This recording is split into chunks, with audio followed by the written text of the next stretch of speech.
Om Namo Narayanaya, Jai Swaminarayan, Namaste. Welcome back as we work through some of the lectures of Swami Vivekananda. So, first of all, I wanted to mention my source material. So, I'm reading from this particular book. It's called The Complete Works of Swami Vivekananda. And yes, it is reversed, because I'm using my other camera, because the other one has a low battery, and I just really wanted to record, so please excuse me. This is a 9-volume set that was produced of the complete known writings and stuff by him from his time alive, including newspaper articles and other things. So this was actually done in 1997, and this is a 6th reprint from 2008. Maybe there is now a 10th volume. I don't know. This is actually an addition to the set. So if you want the set, you have to buy volume 9 separately. Here is the set. This is it. You may have seen this on Amazon. Sometimes you buy the book singly, and it's actually everything you're ever going to need about Swami Vivekananda. If you are interested in him, you'll get here. This is everything. This is the books he wrote. This is the lectures. This is the letters. Anything you can name that he touched and wrote and whatever, it's all here, including writings by others who were alive at the time that he knew. I will confess, I haven't read all these.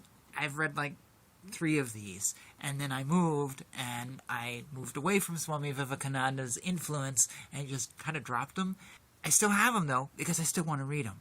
I've been thinking about that recently and decided that delving into these lectures might be a way of opening the door to get me to read some of these, and I actually want to go back and reread the 3 that I did. So, that being said, let's go into today's lecture. We're starting a new one, and this is called The First Step Towards Jhana. And this comes from 1895, a lecture done in New York and, again, transcribed. So, we're going to start it like the others. It's long, and we will be breaking this up into many videos. The word jhana means knowledge. It is derived from the root ja, to know, the same word from which your English word to know is derived. Jhana yoga is the yoga by means of knowledge. What is the object of jhana yoga? Freedom. Freedom from what? Freedom from our imperfections. Freedom from the misery of life. Why are we miserable? We are miserable because we are bound. What is this bondage? The bondage is of nature. Who is it that binds us? We do. Ourselves. The whole universe is bound by the law of causation. There cannot be anything, any fact, either in the internal or in the external world, that is uncaused. And every cause must produce an effect. Now this bondage in which we are is a fact. It need not be proved that we are in bondage. For instance, I would be very glad to get out of this room through this wall, but I cannot. I would be very glad if I never became sick, but I cannot prevent it. I would be very glad not to die, but I have to. I'd be very glad to do millions of things that I cannot do. The will is there, but we do not succeed in accomplishing the desire. When we have any desire and not the means of fulfilling it, we get that peculiar reaction called misery. Who is the cause of the desire? I am. Therefore, I myself am the cause of all miseries that I am in. Misery begins with the birth of the child. Weak and helpless, he enters the world. The first sign of life is weeping. Now, how could we be the cause of misery when we find it at the very beginning? We have caused it in the past. It is to be noted that at this point Swami Vivekananda entered into a fairly long discussion of the very interesting theory called reincarnation, which is not recorded here. It picks up with, to understand reincarnation, we have first to know that in this universe something can never be produced out of nothing. If there is such a thing as a human soul, it cannot be produced out of nothing. If something can be produced out of nothing, then something would disappear into nothing also. If we are produced out of nothing, then we will also go back into nothing. That which has a beginning must have an end. Therefore, as souls, we could not have had any beginning. We have been existing all the time. Then again, if we did not exist previously, there is no explanation of our present existence. The child is born with a bundle of causes. How many things we see in a child which can never be explained until we grant that the child had had a past experience. For instance, fear of death and a great number of innate tendencies.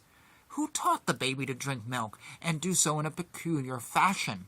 Where did it acquire this knowledge? We know that there cannot be any knowledge without experience, for to say that knowledge is intuitive in the child, or instinctive, is what the logicians would call a logical fallacy in which a conclusion is taken for granted in the premise. It would be the same logic as when a man asks me why light comes through a glass, and I answer him because it is transparent. That would be really no answer at all, because I am simply translating his word into a bigger one. The word transparent means that through which light comes, and that was the question. The question was why light comes through the glass, and I answered him because it comes through the glass. In the same way, the question was why these tendencies are in the child. Why should it have fear of death if it never saw death? If this is the first time it was ever born, how did it know to suck the mother's milk? If the answer is instinct, that is simply returning the question. If a man stands up and says, I do not know, he is in a better position than the man who says, instinct and all that nonsense. There is no such thing as instinct. There is no such thing as nature separate from habit. Habit is one's second nature, and habit is one's first nature too. All that is in your nature is the result of habit, and habit is the result of experience. There cannot be any knowledge but from experience. So this baby must have some experience too.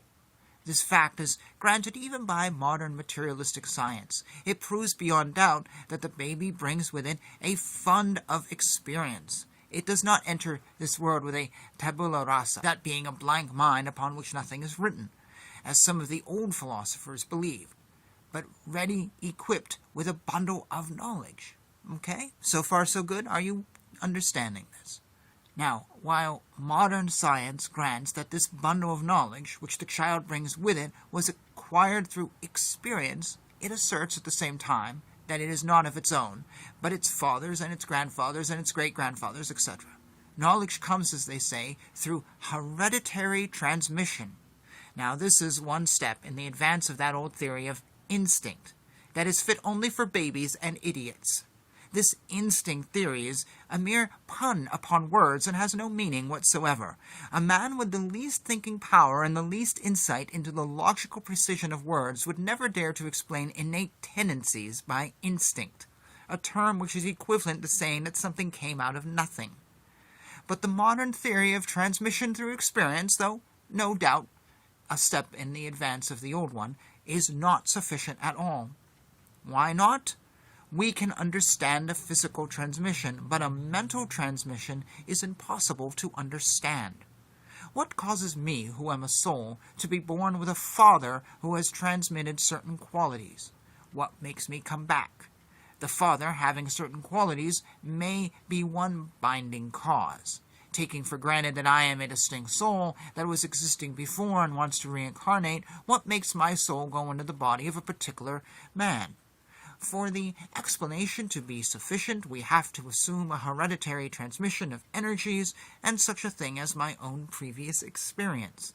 This is what's called karma, or in English, the law of causation, or the law of fitness, perhaps. For instance, if my previous actions have all been towards drunkenness, I will naturally gravitate towards persons who are transmitting a drunkard's character. I can only take advantage of the organism produced by those parents who have been transmitting a certain peculiar influence for which I am fit by my previous actions. Thus we see that it is true that a certain hereditary experience is transmitted from father and son, and so on. At the same time, it is my past experience that joins me to the particular cause of hereditary transmission. A simply hereditary transmission theory will only touch the physical man and would be perfectly insufficient for the internal soul of man, even when looking upon the matter from the purest materialistic standpoint.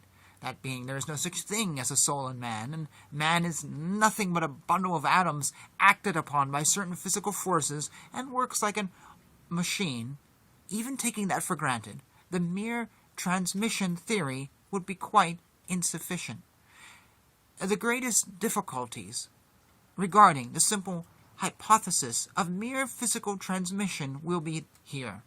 If there be no such thing as a soul in man, if he be nothing more than a bundle of atoms acted upon by certain forces, then, in the case of transmission, the soul of the father would decrease in ratio to the number of his children, and the man who has 5, 6, or 8 children must, in the end, become an idiot.